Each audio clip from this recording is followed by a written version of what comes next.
Fourthly, I look at the way in which, although the overall numbers of women involved in strikes was only a fraction of their male counterparts, there were nonetheless many women workers' strikes. And I tried to pull this out in different sort of ways. And here, what you see is the role of the National Federation of Women Workers, an all-female trade union led by a woman called Mary MacArthur, that I think integral to its success was the sort of the evangelical style of trade unionism that it adopted, that effectively used strikes as the main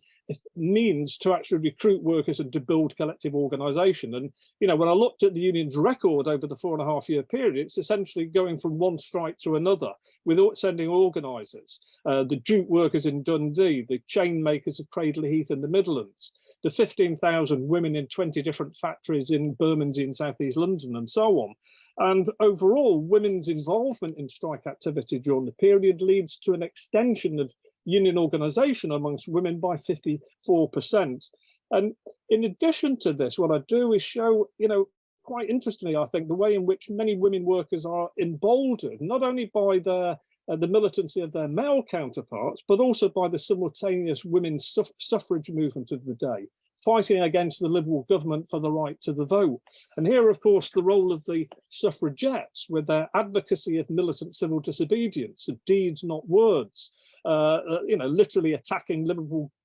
government ministers in the street, blowing up letterboxes, arson attempts on buildings across the country, and so on and so forth. What you see here is an overall weakening of traditional respect for law and order and constitutional behaviour, which I think characterises actually not only the militancy of the suffragette movement, but also of many labour worker struggles, and indeed many women worker struggles, which I think are very assertive, very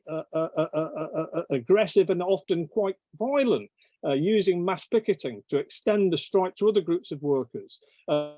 physically attacking scabs in the street who are attempting to undermine the disputes, and so on. And occasionally, I think the link between the labour and the suffrage revolts is fairly explicit. One of the most notable examples, of course, amongst a whole number that I've tried to give in the book, is the example of Sylvia Pankhurst in the East End of London, in which